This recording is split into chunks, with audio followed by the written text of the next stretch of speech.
I'm going to talk to you about today comes from my heart, from my experience in life, from playing this role as messenger, which I take very seriously, from my efforts to wake up the American people, from my family, from all the letters that I get, the people that I talk to, just like I've talked to many of you here today. I've learned some things, and I think these things need to be passed on to you. And I think you need to start examining yourself, your agenda, your mission. Who are you? What are you about? What do you believe about America? Is it true? Are you helping to divide us more? Or are you helping to bring us together? Do you really understand what this country is all about? Remember, remember the 5th of November, the gunpowder, treason, and plot. I know of no reason why the gunpowder treason should ever be forgot.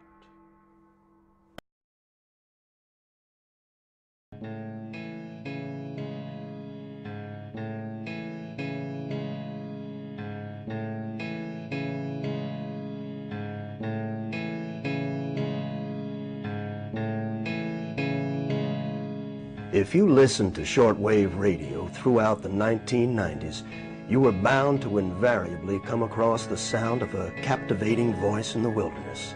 That authoritative and self-assured voice for 5 nights a week would educate us, enlighten us, and most importantly, warn us of things to come. So they disguised their true intent and their true teachings, the esoteric, with a system of exoteric descriptions. That to the profane would mean one thing, and to the initiate or the adept would mean quite another. But that was then. This is now. What sort of creature inhabits the modern domain? Who is the modern man? That voice spoke to us of matters esoteric and exoteric, political and supernatural, scientific and lawful. That voice was world-renowned author, radio show host, and ex-Naval Intelligence Officer Milton William Cooper.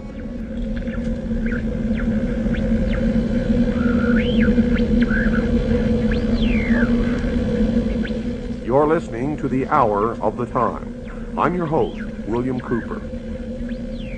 Tonight, ladies and gentlemen, we begin the origin, the history, the dogma, and the identity of the ancient mystery religions which are now known as the mystery schools, the Order of the Quest, Freemasonry, the ancient Order of the Rose and Cross, the Knights Templar, the Sovereign and Military Order of the Knights of Malta, the Order of St. John of Jerusalem, the Priory de Sion, the Thule Society, are sometimes known as the Thule Society, the Order, the Skull and Bones, the Russell Trust, the Jason Society, the Scroll and Key, the Illuminati, and I could go on and on and on and on. But the most important thing to realize is that they all have been collectively known throughout the ages as the mystery schools,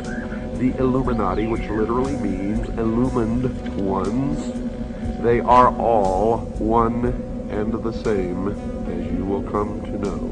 And you will understand perfectly how they've been able to infiltrate all of our society. What you hear tonight does not necessarily reflect my views or beliefs or religion.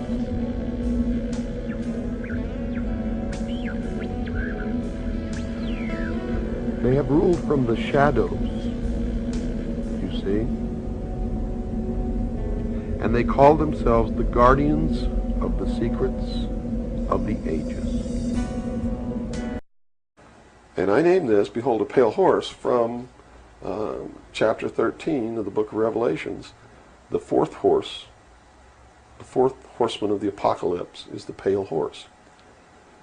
And I looked, and behold a pale horse, and his name that sat upon him was Death. And hell followed with him, And power was given unto them over the fourth part of the earth, to kill with sword, and with hunger, and with the beasts of the earth. And that is taking place now today. The fourth horseman is riding across the world now. That's what AIDS is all about. That's what all these little brush fire wars all over the world are all about. That's what's happening. That's why cancer cures are suppressed. So it's not hidden at all. It's there for anybody who wants to look. And I get people who still come to me all the time and say, Bill, you're all wrong. It's the Jews. The Jews are subverting the world. Man, it's not the Jews. It's not the Catholics. It's not the blacks. It's these men who belong to the ancient mystery schools, who meet in secret and decide the fate of the world. And they belong to all different races and all different nationalities and all different religions to the public point of view. But in secret, it's a different story. And that's how I protected myself, or at least that's what I thought would protect me, and so far it's proven to be right, was that if I got literally in front of the public overnight, in front of a large public, that they wouldn't do anything to me because it would substantiate what it was that I'm saying. And they certainly don't want to do that. It would also create a martyr. And martyrs create tremendously dangerous political movements that they don't want that either. So literally within a 24-hour period, I spent $27,000 mailing a thick packet of information all over the world to people I'd never heard of, didn't know. We went down and got some mailing lists and just mailed this stuff all over the world.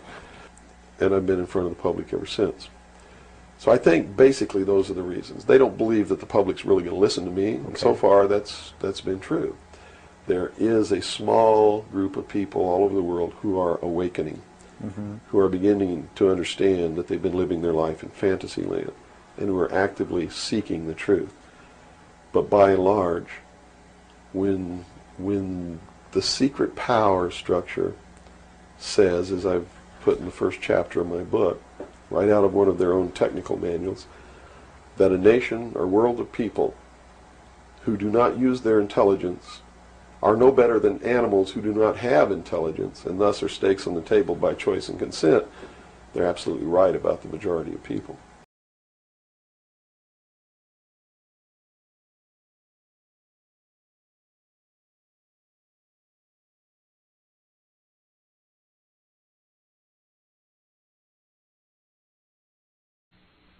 And I'm telling you, be prepared for a major attack. But it won't be Osama bin Laden. It will be those behind the New World Order who once again want to take the guns and the freedom away from the American people, because we're the only ones left in the world who can oppose the destruction of freedom in the world and then the implementation of a one-world totalitarian socialist government, and that is the goal. And whatever is going to happen that they're going to blame on Osama bin Laden, don't you even believe it.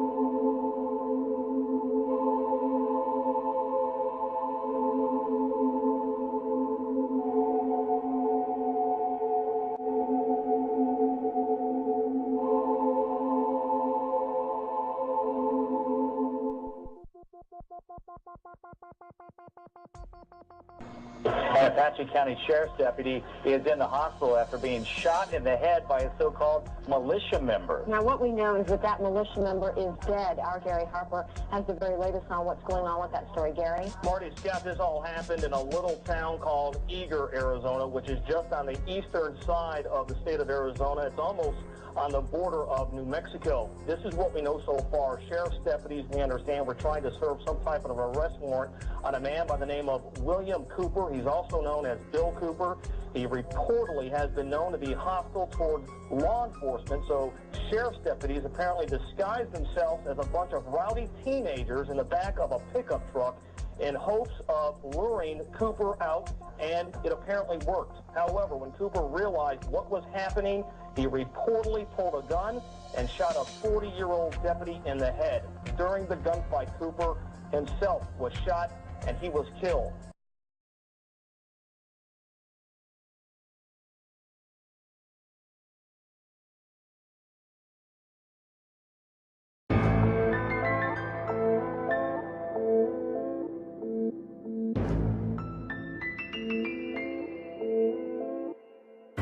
The real world is much different than you have ever perceived it.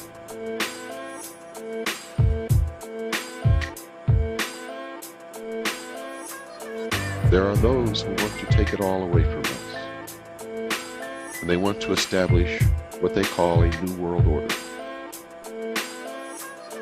A one-world totalitarian socialist government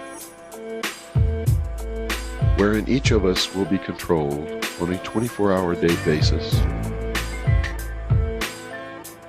and will, in fact, be chained to a computer in a system of cashless debt which will be more cruel than any prison that has ever been built.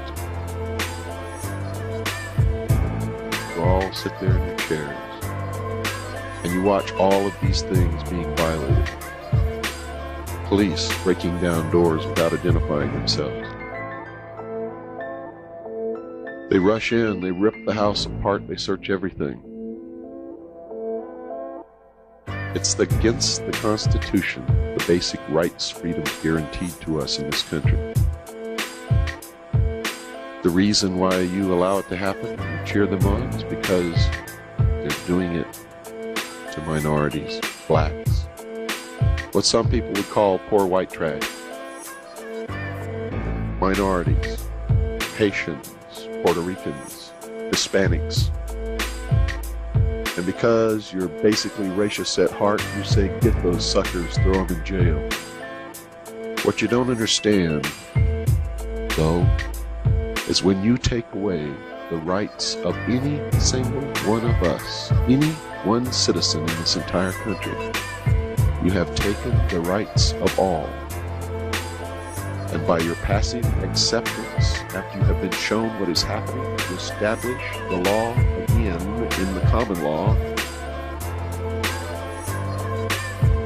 that you no longer have those rights. That is a legal fact, ladies and gentlemen. If you do not stand up and claim your rights the moment you see them violated, it can be construed in law that you no longer are entitled to those rights. Wake up. Please wake up.